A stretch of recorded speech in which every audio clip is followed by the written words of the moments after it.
मंच पर उपस्थित माननीय केंद्रीय गृह एवं सहकारिता मंत्री श्री अमित शाह महोदय, माननीय पश्चिम बंगाल के मुख्यमंत्री श्री शुभेंदु अधिकारी महोदय, माननीय केंद्रीय राज्य मंत्री भारत सरकार श्री सुकांत मजुमदार, माननीय मंत्री इंचार्ज पश्चिम बंगाल सरकार श्री निशीथ प्रमाणिक, माननीय दार्जिलिंग के सांसद श्री राजू विष्टा जी, केंद्रीय गृह सचिव श्री गोविंद मोहन जी, पश्चिम बंगाल के मुख्य सचिव श्री मनोज अग्रवाल जी, निदेशक इंटेलिजेंस ब्यूरो श्री महेश दीक्षित जी, आप सभी का मैं हार्दिक स्वागत एवं अभिनंदन करता हूं।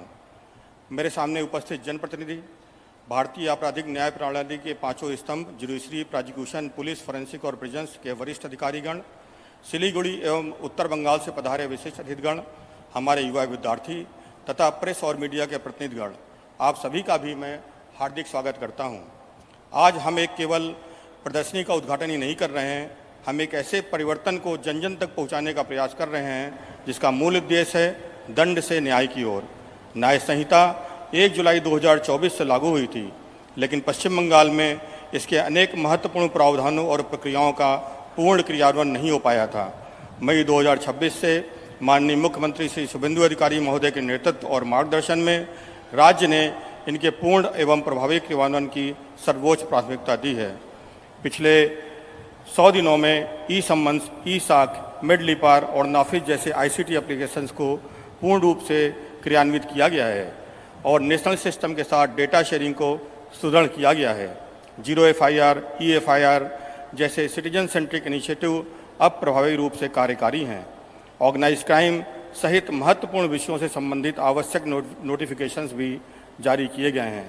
हमारा लक्ष्य है कि पुलिस, प्रोसिक्यूशन, फोरेंसिक, जुडिशरी और विजिलेंस के बीच बेहतर इंटीग्रेशन के माध्यम से नागरिक को तेज, पारदर्शी और समयबद्ध न्याय मिले।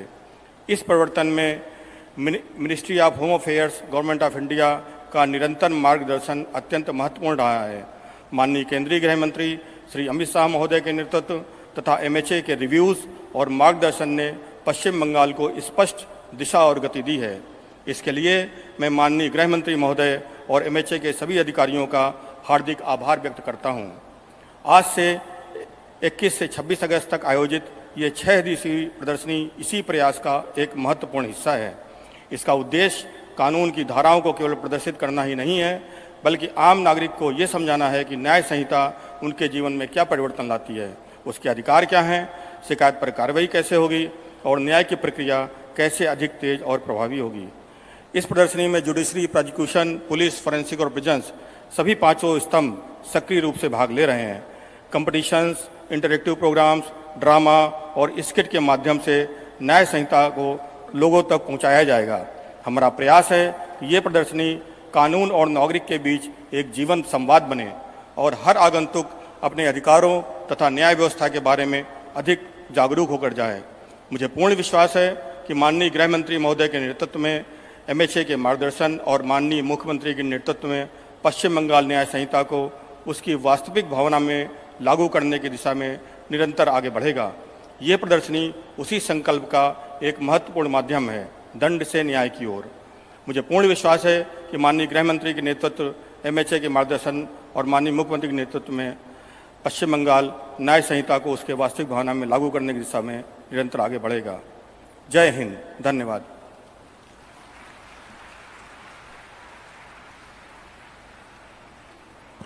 ধন্যবাদ জানাই রাজ্য পুলিশের মহানির্দেশক শ্রী সিদ্ধনাথ গুপ্তা জিকে। এবারে মাননীয় মুখ্যমন্ত্রী শ্রী শুভেন্দু অধিকারী মহাশয়কে অনুরোধ জানাবো তার বক্তব্য রাখার জন্য।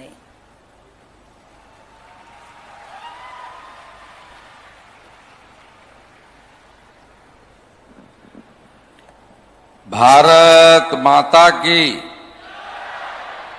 भारत माता की, वंदे वंदे। आजकेर এই মহতী কার্যক্রমে যিনি উদ্বোধক এবং প্রধান অতিথি হিসেবে আমাদের মধ্যে উপবিষ্ট হয়েছেন, ভারত মাতার সুসন্তান, ভারতবর্ষের শক্তিশালী স্বরাষ্ট্র সমবায় মন্ত্রী এবং পশ্চিমবঙ্গের অকৃত্রিম বন্ধু মাননীয় অমিত শাহজিকে আমি পশ্চিমবঙ্গের জনগণের পক্ষ থেকে স্বাগত এবং অভিনন্দন জানাচ্ছি। মঞ্চে উপবিষ্ট আছেন আমার সহকর্মী এবং ভারত সরকারের রাজ্যমন্ত্রী শিক্ষাবিদ ডক্টর সুকান্ত মজুমদার, উপবিষ্ট আছেন রাজ্য মন্ত্রিসভার সদস্য নিশীথ প্রামাণিক, স্থানীয় সাংসদ রাজু বিস্ত মহোদয়, কেন্দ্রীয় গৃহ সচিব গোবিন্দ মোহন আইএস মহোদয়, ডিআইবি ভারত সরকার মহেশ দীক্ষিতজি, আমাদের রাজ্যের মুখ্য সচিব মনোজ আগরওয়াল, স্বরাষ্ট্র সচিব সংঘমিত্রা ঘোষ, ডিজিপি সিদ্ধিনাথ গুপ্তা সহ সম্মানিত মঞ্চ, অনেক বিধায়ক এবং মন্ত্রীরাও সামনে বসে আছেন, তাদেরকেও ধন্যবাদ জানাই। मैं पहले माननीय नेता अमित शाह जी को मैं ये जानकारी देता हूं, माननीय प्रधानमंत्री जी का आशीर्वाद से पश्चिम बंगाल का महामहिम राज्यपाल मुझे कलकत्ता का ब्रिगेड परेड ग्राउंड में 9 मई 2026 चीफ मिनिस्टर के नाते मंत्रगुप्ती का शपथ दिलाई। मैं पहले उस दिन सैटरडे था, उसका बाद संडे 10 तारीख, 11 तारीख में जब पहले सचिवालय में गया तब मैंने पहले 3 काम किया। एक, देश की सुरक्षा के लिए हमारी बॉर्डर में जमीन बीएसएफ को देने का फाइल सिग्नेचर किया।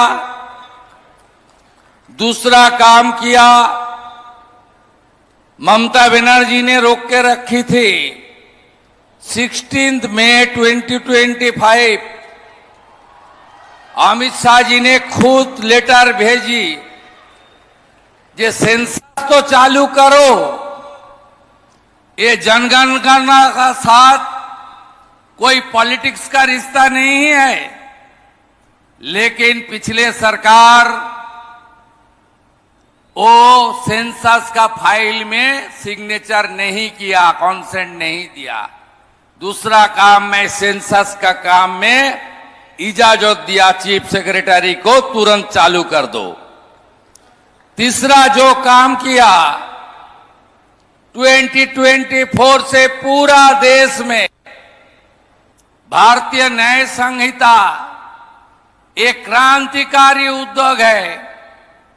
हम लोग ब्रिटिश चला गया बहुत दिन पहले, लेकिन ब्रिटिश का सीआरपीसी आईपीसी इतना दिन तक चलते रहा, कोई सोचा भी नहीं।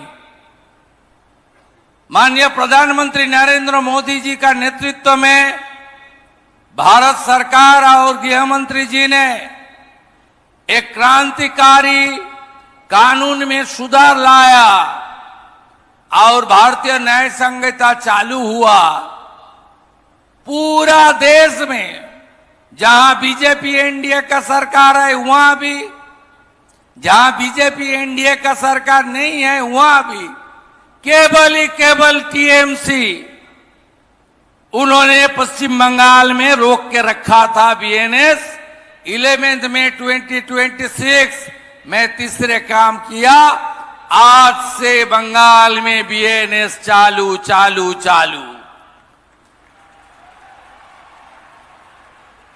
यही परिवर्तन की सरकार है। हमारी 4 बिंदु है, इसके ऊपर हम काम कर रहा है। एक, देश की सुरक्षा, राष्ट्रवाद, देश प्रेम, इसमें कोई कॉम्प्रोमाइज ये सरकार नहीं करेगा। दूसरा, संवैधानिक जो हमारी ड्यूटी है वो ड्यूटी पालन करना। देश अलग से चलेगा, प्रदेश अलग से चलेगा, ये नहीं हो सकता। तीसरा, जनकल्याण का काम पंडित दीनदयाल उपाध्याय जी का जो एकात्म मानव बोध है, वो मानवतावाद के ऊपर हम काम कर रहा है। आज चौथा, भारत सरकार और स्टेट प्रदेश की सरकार एक साथ केंद्रीय सरकार का सब स्कीम जनता जनार्दन का पास तुरंत भेजने का काम करेगा। यही 4 बिंदु के ऊपर प्रदेश की सरकार 105 दिन काम कर रहा है। আমি আপনাদের বলবো, পশ্চিমবঙ্গে শুধু দল মুখের পরিবর্তন নয়, ব্যবস্থার পরিবর্তন আমরা করেছি। শাসকের আইন বদল হয়েছে, আইনের শাসন প্রতিষ্ঠা হয়েছে। মাননীয় স্বরাষ্ট্র সচিব গোবিন্দ মোহনজি আছেন। 2021 সালে ভোট পরবর্তী হিংসা হয়েছিল। কলকাতা হাইকোর্ট এনএইচআরসি কে তদন্ত করতে দিয়েছিল। এনএইচআরসি লিখেছিল তার রিপোর্টে, পশ্চিমবঙ্গে আইনের শাসন চলে না, শাসকের আইন চলে। আমরা আপনাদের আশীর্বাদে ক্ষমতায় এসে আইনের শাসন প্রতিষ্ঠা করেছি। এই ভারতীয় ন্যায় সংহিতা এক ঐতিহাসিক পদক্ষেপ। মানুষ বিচার পাবেন, নির্দিষ্ট সময়ের মধ্যে বিচার পাবেন এবং দোষীরা উপযুক্ত শাস্তিও নির্দিষ্ট সময়ের মধ্যে পাবেন। বিগত দিনে পশ্চিমবাংলায় একাধিক নারী নির্যাতন সহ অনেক ভয়ঙ্কর ভয়ঙ্কর অমানবিক ঘটনা ঘটেছে। শাস্তি হয়েছে, কিন্তু শাস্তি কার্যকর হয়নি। তার কারণ আইনি দীর্ঘসূত্রিতা। এই ভারতীয় ন্যায় সংহিতার যে 3টি মূল বিষয় রয়েছে, তার মধ্য দিয়ে আজকে নির্দিষ্ট সময়ের মধ্যে বিচার, স্বচ্ছ বিচার, আধুনিক প্রযুক্তির মধ্য দিয়ে বিচার পাইয়ে দেওয়ার জন্য যে ব্যবস্থা, এই ব্যবস্থা প্রদর্শনীর মধ্য দিয়ে সবাইকে জানাতে চায় পশ্চিমবঙ্গ সরকার ভারত সরকারের স্বরাষ্ট্র দপ্তরের সাহায্যে। আমি আশা করব আমরা এখানে যে প্রদর্শনীর ব্যবস্থা করেছি, এই প্রদর্শনীতে নতুন প্রজন্ম, আগামী প্রজন্ম তারা দেশের ন্যায় ব্যবস্থা সম্পর্কে জানবে, অন্যদের জানাবে এবং আইনের যে অধিকার বাবা সাহেব আম্বেদকরের নেতৃত্বে আমাদের সংবিধান দিয়ে গেছে। আজকে যারা এসেছেন তাদের মধ্যে আমাদের বিশেষ করে কলেজ বিশ্ববিদ্যালয়ের ছাত্রছাত্রীরা আছেন, ল কলেজের স্টুডেন্টরা আছেন, যারা আগামী দিনে এই আইন কার্যকর করার ক্ষেত্রে সবচেয়ে গুরুত্বপূর্ণ ভূমিকা নেবেন। সকলকে স্বাগত, ধন্যবাদ জানিয়ে মাননীয় স্বরাষ্ট্র সমবায় মন্ত্রীর প্রতি আবার কৃতজ্ঞতা জানিয়ে শুধু কেবলমাত্র আমাদের সরকার তৈরি করার ক্ষেত্রে তার অবদান নয়, যাতে পশ্চিমবঙ্গ আবার ভারত সেরা হয়, তার জন্য তিনি যে নিরন্তর প্রয়াস এবং সহযোগিতা করছেন, তার জন্য উনাকে কোটি কোটি প্রণাম জানিয়ে আমার বক্তব্য শেষ করলাম। জয় হিন্দ।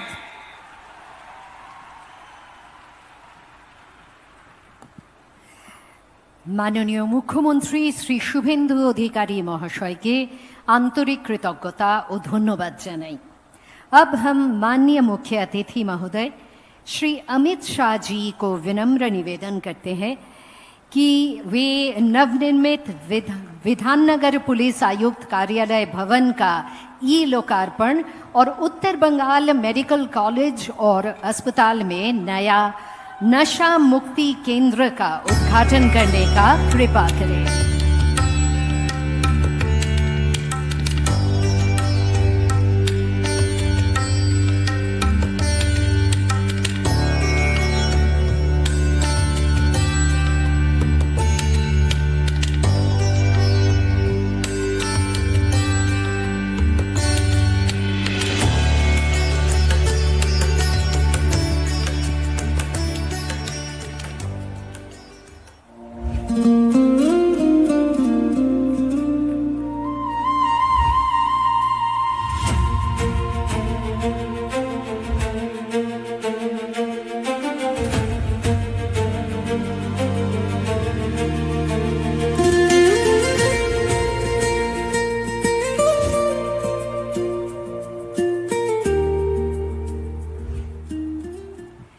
अब वह ऐतिहासिक और गौरवमयी क्षण आ गया है जिसका हम सभी को बड़ी उत्सुकता से इंतजार था।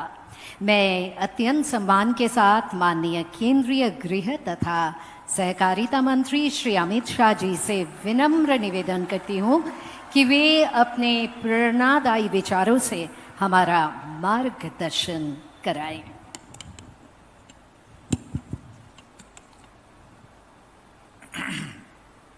मेरे साथ बोलिए, भारत माता की। क्यों भाई, क्या हो गया है उत्तर बंग वालों की आवाज को? ऐसी आवाज नहीं चलेगी। मेरे साथ दोनों हाथ उठाकर बंगाल में नई न्याय संहिताओं से न्याय व्यवस्था स्थापित करने के संकल्प की मुट्ठी भींचकर प्रचंड आवाज से बोलिए, भारत माता की। वंदे वंदे। मंच पर उपस्थित बंगाल के नवनिर्वाचित और लोकप्रिय मुख्यमंत्री श्रीमान शुभेंदु अधिकारी जी, श्री श्रीकांतो मजमूदार जी, मोदी जी की मंत्रिपरिषद में मेरे साथी श्री निशित प्रामाणिक, बंगाल सरकार के मंत्री महोदय, मेरे मित्र और यहां के सांसद श्री राजू बिष्ट जी, केंद्रीय गृह सचिव श्री गोविंद मोहन जी, मुख्य सचिव बंगाल श्री मनोज अग्रवाल जी, आईबी के डायरेक्टर महेश दीक्षित जी, बंगाल के पुलिस महानिर्देशक श्री सिद्धनाथ गुप्ता जी, और आज इस महत्वपूर्ण कार्यक्रम में आए हुए न्याय प्रक्रिया से जुड़ी सभी व्यवस्थाओं से आए हुए प्यारे भाइयों बहनों और सिलीगुड़ी के नागरिकों को मेरा राम राम नमस्कार। मित्रों, जैसे शुभेंदु जी ने बताया, पूरे देश भर में ये नई न्याय संहिताओं को अमल करने का काम शुरू हो गया है, मगर पश्चिम बंगाल की मुख्यमंत्री ममता जी ने बंगाल में इसके नोटिफिकेशन नहीं निकाले थे।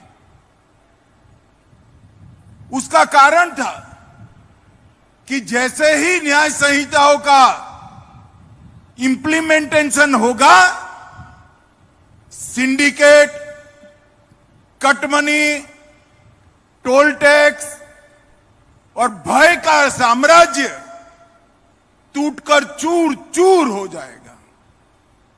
बंगाल के चुनाव में भारतीय जनता पार्टी ने बंगाल की जनता को वादा किया था कि आप हम पर भरोसा करिए, हम भय की नहीं भरोसे की सरकार देंगे।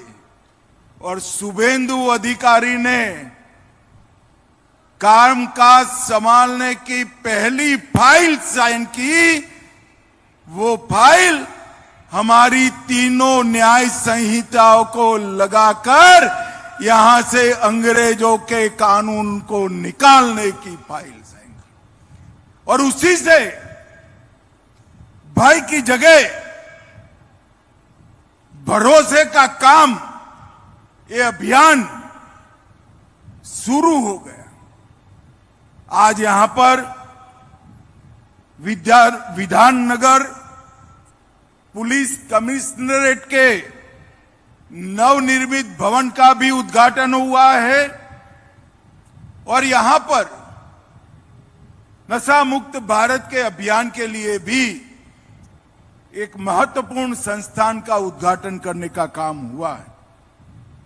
मित्रों, आज इसमें साइड पर ही, पास में ही एक प्रदर्शनी लगाई। ये तीनों न्याय संहिताएं किस प्रकार से नागरिकों को सुरक्षित करेगी, उनकी संपत्ति को किस प्रकार से सुरक्षित करेगी, इनके सम्मान को किस प्रकार से बढ़ाएगी और किस प्रकार से किसी भी फरियादी को सिर्फ 3 साल में ही, मेरी बात ध्यान से सुनना, सिर्फ 3 साल में ही सुप्रीम कोर्ट तक न्याय देने की व्यवस्था हो जाएगी। इसकी यहां पर प्रदर्शनी लगाई। ममता बनर्जी के शासन में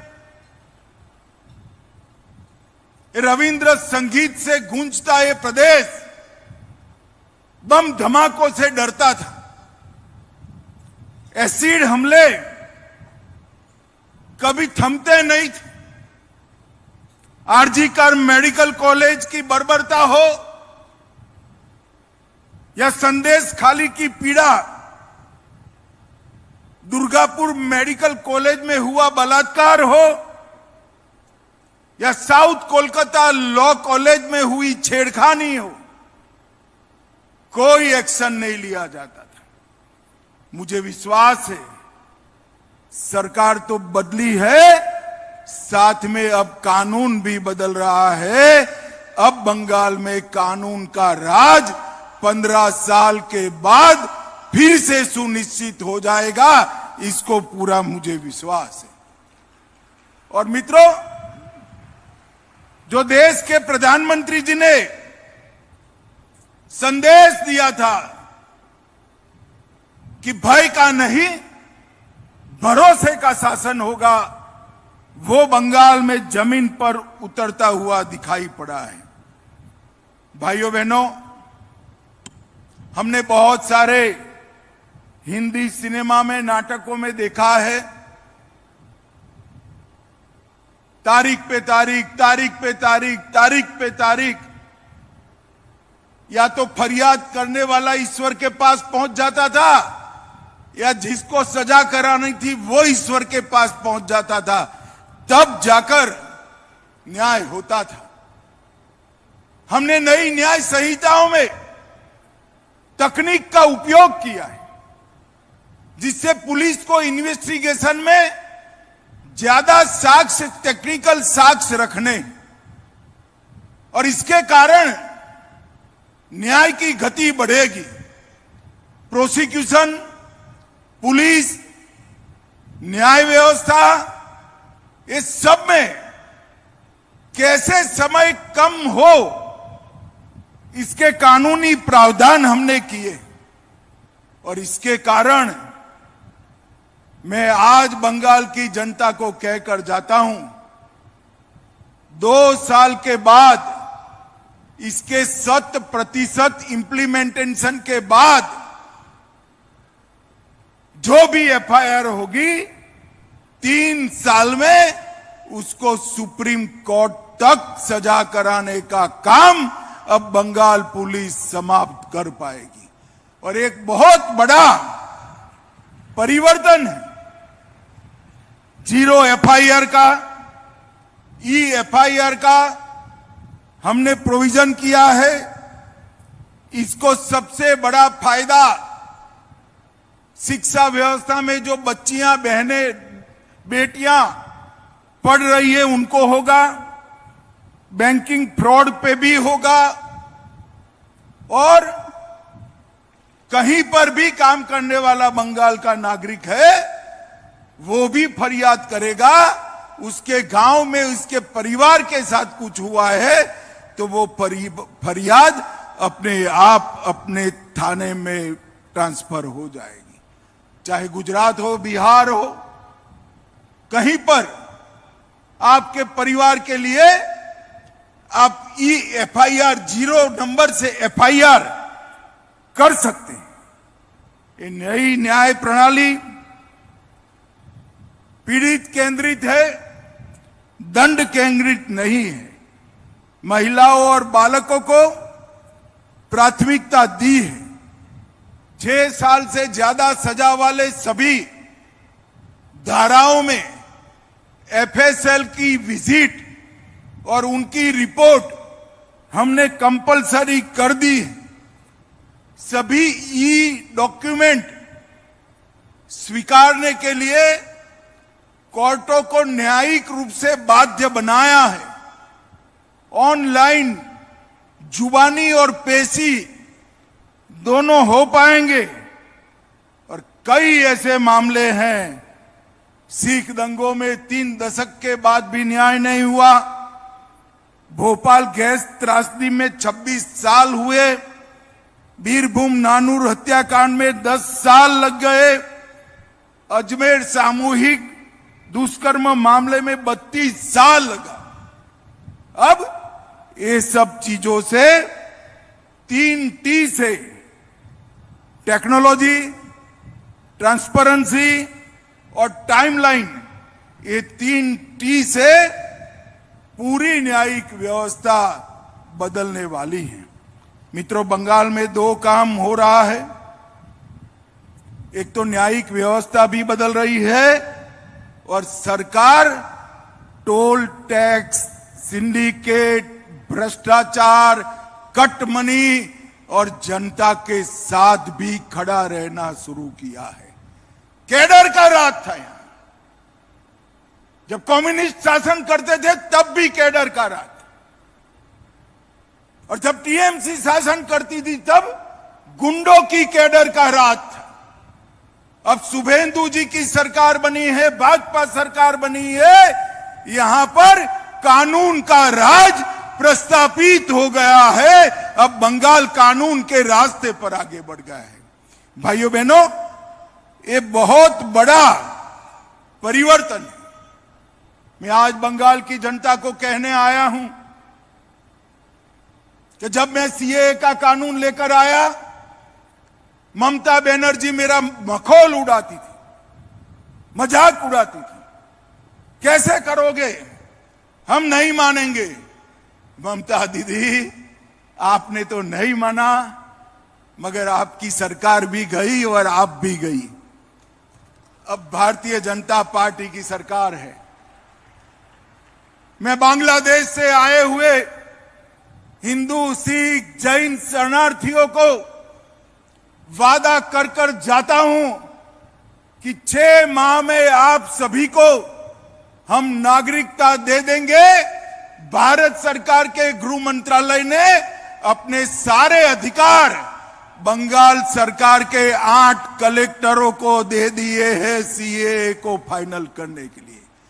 जितने भी शरणार्थी है वो सारे यहां पर सुनिश्चित रूप से सम्मान के साथ भारत की नागरिकता प्राप्त करेंगे। मगर मेरे भाषण को सुनकर घुसपैठिए खुश न हो जाए, क्योंकि हमारी बंगाल सरकार का अटल फैसला है डिटेक्ट, डिलीट और डिपोर्ट। एक एक घुसपैठिए को चुन चुन कर पश्चिम बंगाल से निकालने का मैं फिर से एक बार बंगाल की जनता को वादा करना चाहता हूं। भाइयों बहनों, सीमा सुरक्षा के लिए हमें भूमि चाहिए थी, हमें भूमि मिल गई। लगभग 1129 एकड़ भूमि बंगाल सरकार ने बाढ़ लगाने के लिए दे दी है। जनसांख्यिकी परिवर्तन की जो कमेटी बनाई है गृह मंत्रालय भारत सरकार ने, उसको भी कोऑपरेट करने के लिए इन्होंने, मुख्यमंत्री जी ने हमें लिखकर आश्वासन दिया है। कट मनी और अवैध कमीशन बंद करना था, उसका टोल फ्री नंबर शुभेंदु अधिकारी ने चालू कर दिया है, 155334। अगर कहीं पर भी कोई कट मनी मांगता है, उस पर फोन कर दीजिएगा, 1 रुपये का खर्चा नहीं होगा और कट मनी लेने वाले को जेल की सलाखों के पीछे डालने का काम हमारी भारतीय जनता पार्टी की सरकार करेगी। सिंडिकेट के लिए भी हमने टोल फ्री नंबर चालू किया है। रोड टैक्स वसूलने वालों के लिए भी हमने एक टोल फ्री नंबर चालू कर दिया है। सिंडिकेट के लिए भी टोल फ्री नंबर चालू। ये तीनों toll free number, cut money, syndicate और टोल टैक्स लेने वाले की संस्कृति को बंगाल से हमेशा के लिए उखाड़ कर फेंक देंगे। भाइयों बहनों, मैं यहां आया हूं तब हमने आलू के किसानों को कहा था, आपका आलू ओडिशा और झारखंड और बिहार में जाने से अब कोई नहीं रोकेगा। शुभेंदु जी ने सरकार बनने के पहले ही दिन आलू की निकासी पर प्रतिबंध उठा लिया है। 45 दिनों के भीतर 7वां वेतन आयोग लगाना था, उसके भी कैबिनेट ने मंजूरी कर दी है। डीए में 20% डीए घोषित कर दिया गया है और युवाओं की आयु में छूट देने का काम भी भारतीय जनता पार्टी की सरकार ने किया। हर दीदी को 3000 रुपया देना भी शुरू हो गया है। आयुष्मान भारत योजना गरीबों को 5 लाख तक का मुफ्त इलाज हमने शुरू कर दिया है। मातंगी हाजरा और रानी शिरोमणि बटालियन की भी घोषणा हो गई है और उत्तर बंग में कैंसर अस्पताल भी बनाने की शुरुआत भारतीय जनता पार्टी ने कर दी है। किसानों को 5-6 हजार की जगह 9,000 देने का हमने वादा किया था, वो भी शुभेंदु अधिकारी सरकार ने वो वादा भी पूरा कर दिया है। 100 दिन के शासन में हमारे 5 साल के लिए जो घोषणा पत्र बनाया था, उसके 43% काम शुभेंदु जी ने 100 दिन में पूरा कर दिया है। मैं आप सबकी ओर से शुभेंदु जी को बहुत बहुत बधाई और साधुवाद देना चाहता हूं। बंगाल ने लंबे समय के बाद यहां पर जनता की सुनने वाली सरकार का अनुभव आया है। पहले सुनवाई गुंडे करते थे, अब थाना और कलेक्टर करता है, एमएलए और एमपी करते हैं, हमारे मंत्री करते हैं।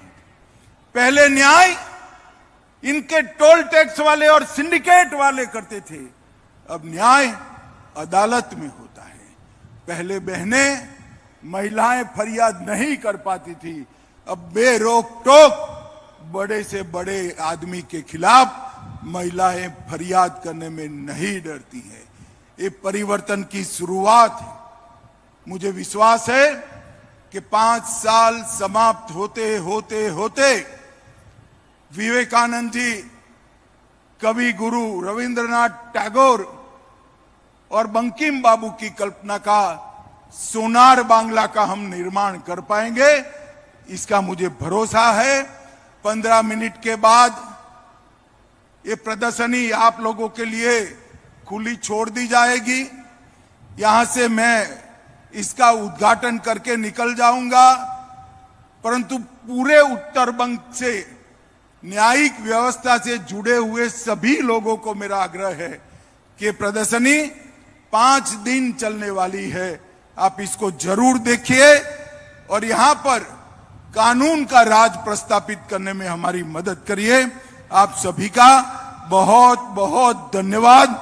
वंदे मातरम।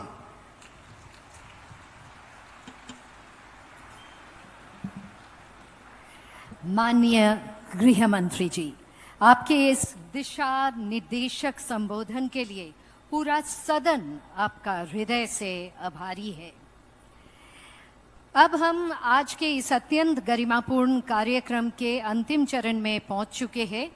इस मंच पर कार्यक्रम की समापन होगा राष्ट्रगान और राष्ट्रगीत से। सभी को खड़े होने का निवेदन।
Vande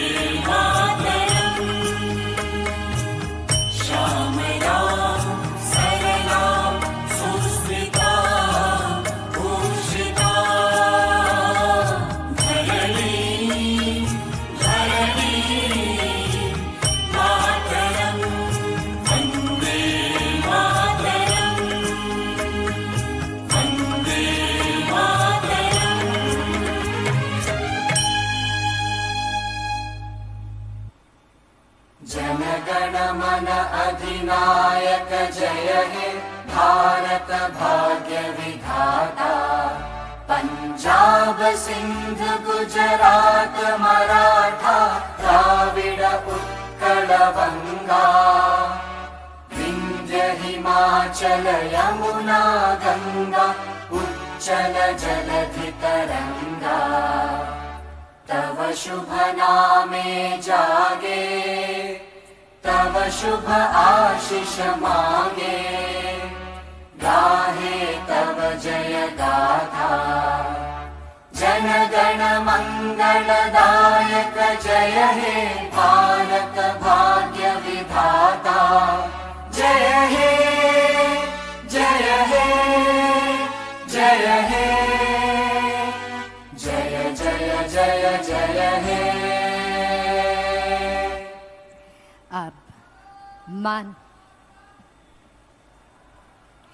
अब